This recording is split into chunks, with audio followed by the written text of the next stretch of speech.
खुलुमबाय आं सिबिरानि ब्रह्म गोजोन फुंबिलिनि बयनिसिमबो गाहाम हामलायनायखौ जासिहरनाय थाबाय नोंथांमोननि थाखाय आं माखासे खौरां लानानै फैबावबाय अन्नानै भिडिअखौ जोबजासिम नायलांदो। बे संसाराव गोबां मेगन गोसा सुबुंफोर दं जाय गुबुननि मोजांखौ नायनो हाया, गुबुननि जौगानायखौ नायनो हाया, गुबुना खस्थ' खालामनानै जानायखौबो नायनो हाया। थिग बेबायदिनो जादों सनितपुर जिल्लानि राङापारायावबो। अजय बर' मुंनि सासे सुबुङा मेगनाव मोदै बोहैनो गोनां जादों मानोना बिथाङा खस्थ' खालामनानै गायनाय 1 बिघा साहा बागानखौ सोरबा दुथां गोसोनि सुबुङा अर सावनानै होलांदों, जायजों साहा बागाना खामजोबनो गोनां जादों। सनितपुर जिल्लानि राङापारा माइनावस्रि सेरफांगुरि खावबारि गामिनि अजय बर'नि साहा बागानखौ सोरबा सिनाय मोनै सुबुङा मेगन सानानै अर सावनानै होलांदों। अजय बर' फोरमायथिनाय बायदिब्ला साहा बिफांखौ थांखिनानैनो बा टारगेट खालामनानैनो बेयाव अर सावनानै होदों मानोना गुबुन दंफां लाइफांफ्रा उननि समावसो खामदों होननानै फोरमायथियो। बिथाङा फोरमायथिबावदि साहा बागाना जोबोद मोजां जाबोबायमोन, गोबां खस्थ'नि गेजेरजों हाग्राफोरखौ फोसाबनानै होदोंमोन आरो देग्लाय दैज्लाङावनो साहा बिलाइखौ खानो थांखिनानै दंमोन। नाथाय सोरबा दुथां गोसोनि सुबुङा 1 बिघासो साहा बागानखौ अर सावनानै होलांदों, जायजों खामनानै गासैबो सेवहांगार जादों होननानै दुखुखौ फोरमायथियो आरो जाय दुथाङा बेफोरबायदिखौ खालामदों बेनि सायावबो दुखुजों सावैयो अजय बर'आ।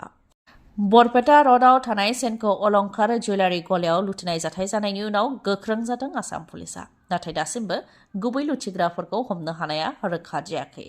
सिगांनि समाव लुथिनाय जाथाय जानायजों लोब्बा थानायफोरनि लिस्ट बानायनानै साफानि उनाव साफाखौ हमदों आसाम पुलिसआ। 7 लुथिग्राफोरखौ बा मिया गेंखौ हमखांनायनि उनाव फिन आरोबाव मैयानि सानाव 4 सिखावफोरखौ हमदों। नाथाय हमजानाय सिखावफोरा सेनक' जुवेलारि गलानि लुथिनायजों लोब्बा दंना गैया बेयो दासिमबो रोखा जायाखै। सोंनाय फिननाया जागासिनो दङ। गुबुन गुबुन रायजोनि पुलिसजोंबो आसाम पुलिसआ रायज्लायहरनाय जागासिनो दं होननानै फोरमायथिदों। मैयानि सानाव हमजानाय सिखावफोरखौ गवालपारानि गंसे भारा न'निफ्राय हमनो हादों। हमजानायफ्रा गुबुन रायजोनिमोन आरो थांनाय 1 सप्ता सिगांसो गवालपारायाव भारा न'आव थाफैदोंमोन होननानै फोरमायथियो न' बिगोमाया। मुंफोरा फारियै रहित कुमार, प्रियांशु कुमार, मुकेश दास आरो तुषार दास।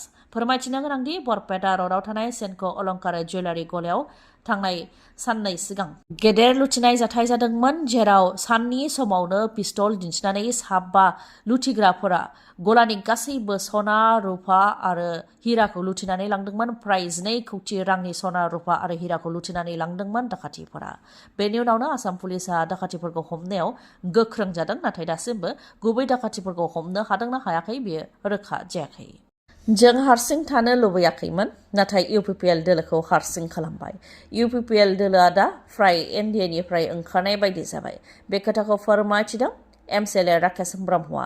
फोरमायथिनो गोनांदि UPPL लाइमोन गांखंनि बानजायनायाव उदालगुरिनिफ्राय क'क्राझार दतमासिम मेगा कार रेलि लादों। UPPLनि आफादगिरि प्रमद बर' बिथाङा फ्लेग अफ खालामनानै खारनायखौ बा कार रेलिखौ बेखेवनानै होजेनदों। कार रेलियाव बेखेवनाय हाबाफारियाव बाहागो लानानै प्रमद बर' बिथाङा फोरमायथियो दि सिगांनि सोरखारनि समाव गोजोन दंमोन, नाथाय दानि सोरखारा फैनाय लोगो लोगो हारिनि गेजेराव दाङाबाजि जादों होननानै फोरमायथियो। बेनिखायनो गोजोन आरो खौसेथिनि थाखाय आरो दोलोखौ गोख्रों खालामनो थाखायनो UPPL दोलोआ लाइमोन गांखंनि बानजायनायाव बे कार रेलिखौ लानाय जादों होननानै फोरमायथियो। राकेश ब्रह्म बिथाङाबो बे कार रेलियाव बाहागो लायो। बिथाङा फोरमायथियो दि जों हारसिं थानो लुबैयाखैमोन, नाथाय UPPL दोलोखौ हारसिं खालामबाय। UPPLआ दा फ्राय NDA निफ्राय ओंखारनाय बायदि जाबाय होननानै बुंथियो बिथाङा।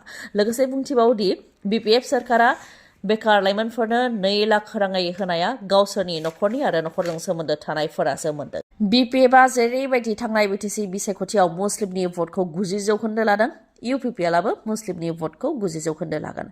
हाग्रामा महिलारिया बिसायख'थिनि समाव टुपि गाननानै नामाज फरायनानै भट लानो हायोब्ला जों मानो मुस्लिमनि टुपि गाननानै मुस्लिमनि भट लानो हाया होननानै बुंथियो राकेश ब्रह्मआ। BTCआव सोलिदों मुस्लिमनि राजखान्थि।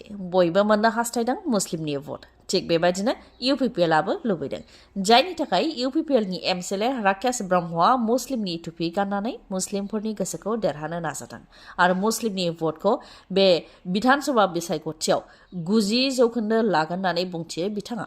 ओजोंहाय बे बिधान सभा बिसायख'थियाव BPFआ मुस्लिमनि भटखौ 95% मोननो हागोन होननानै BPFनि माइनरिटि सेलनि दैदेनगिरि आब्दुर रहमाना फोरमायथियो। थांनाय BTC बिसायख'थियाव BPFआ मुस्लिमनि भटखौ फ्राय 80% मोननो हादोंमोन। दा BPFआ सोरखाराव दं हिसाबै बा लेखायै 95% मुस्लिमनि भटखौनो BPFआ मोनगोन।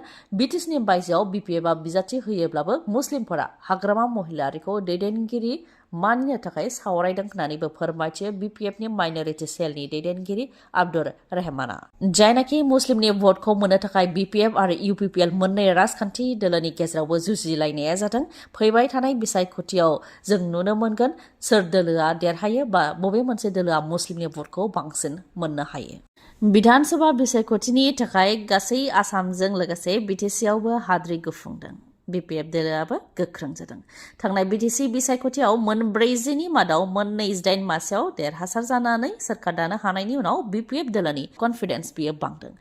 जायगा जायगा गोबां जौगालु बिथांखि मावनो अन्थाइ खाम्फा बेखेवनायखौ नुनो मोनदों BTCनि चिफ हाग्रामा महिलारिजों लोगोसे BPFनि EM आरो MCLAफोरा। BPFनि सुबाइजार बियाबनि EM धीराज बरगयारी बिथाङाबो बिजनियाव थानाय गुबुन गुबुन जायगायाव गासै मोन 2 लामा बानायनो थाखाय अन्थाइ खाम्फाखौ बेखेवनानै होदों। बेबायदिनो गुबुन गुबुन EM MCLAफोराबो गाव गावनि जायगायाव जौगालु बिथांखिफोरनि थाखाय अन्थाइ खाम्फाखौ बेखेवदों। थिग बेबायदिनो हाग्रामा महिलारि बिथाङाबो बाक्सा जिल्लानि उदयागुरियाव हेन्डलुम एन्ड टेक्सटाइल बिफाननि मार्केटिं आरो प्रडाक्शन सेन्टार लुफुंनो थाखाय अन्थाइ खाम्फा बेखेवदों। बे हाबाफारियाव बाहागो लानानै हाग्रामा महिलारि बिथाङा फोरमायथियो दि गासै 24 कौटिनि बांसिन रां हमनाय जादों। बेनि थाखाय 18 दाननि गेजेरावनो बेखौ आबुं महर होनाय जागोन होननानै फोरमायथियो आरो लुखांनायनि उनाव बेखौ गुबुन कम्पानि बा NGO बा सोरबा कमिटिनो एंगारनानै होनाय जागोन। मानोना सोरखारा सालायोब्ला गोलाव समसिम मोजाङै सोलिया, बेनिखायनो सोरखारनिफ्राय मोनफ्रोमबो बोसोराव रां हमनानै बेखौ प्राइभेटलि सालायनाय जागोन। बेयाव दिहुननायजों लोगोसे फाननायबो जागोन, जायजों ओनसोलनि सुबुंफोरा खामानि मोनगोन होननानै फोरमायथियो हाग्रामा महिलारि बिथाङा। राजखान्थिनि बेलायावबो बिथाङा बुंथियो दि UPPLआ जोंनि BPFजों रुजुजानाय दोलो नङा आरो रुजुनोबो नाङा। फैबाय थानाय बिधान सभा बिसायख'थियाव UPPL दोलोआ 0 जानो थांगासिनो दं होननानै बुंथियो आरो NDA हिसाबै BTCनिफ्राय 15 MLA फोरखौ देरहानानै दिसपुराव दैथायहरनाया आंनि बिबान होननानैबो बुंथियो हाग्रामा महिलारिया। बे खेबावबो आसामाव BJPनिनो सोरखार जागोन होननानैबो फोरमायथियो। जायनाखि मानासाव एयारपर्ट जानो थांगासिनो दं बा जागोन होननानै आसामनि गिबि मन्त्रि डक्टर हेमन्त बिश्व शर्मा बिथाङा फोरमायथिदों।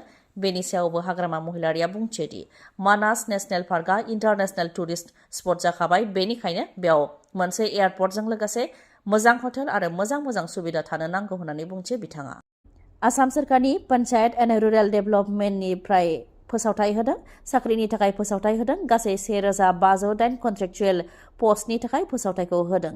मानरेगा, PMOSG आरो फाइनान्स कमिसन ग्रान्ट्स फ्लेगशिप प्रग्रामनि गेजेरजों साख्रियाव थिसननाय जागोन। अनलाइन एप्लिकेशन जमा होनायनि अक्ट'आ 22 फेब्रुवारिनिफ्राय लानानै 22 मार्चसिम थागोन आरो बबे समाव बा बबे अक्ट'आव रिटेन आनजादा जागोन बेखौ www.rural.assam.gov.in बे वेबसाइटआव मोननो हागोन। पस्टफोरा जाहैबाय इन्जिनियाराव गासै 291 पस्ट, ग्राम रजगार सहायकआव 464 पस्ट, कम्पिउटार एसिस्टेन्टआव 291 पस्ट आरो ग्राम पन्चायत कर्डिनेटराव गासै 462 पस्ट, गासै 1508 कन्ट्रेक्चुएल पस्टनि थाखाय फोसावथायखौ होदों। दिनैनि भिडिअआ एसेनोसै। गाबोन आरो गोदान भिडिअजों लोगो मोनफिनबावगोन। नोंथाङा दासिमबो आंनि चेनेलखौ साबस्क्राइब खालामाखैबा अन्नानै साबस्क्राइब खालामदो, लोगोसे लाइक, कमेन्ट आरो शेयार खालामनो दाबाव। गोजोन्थों।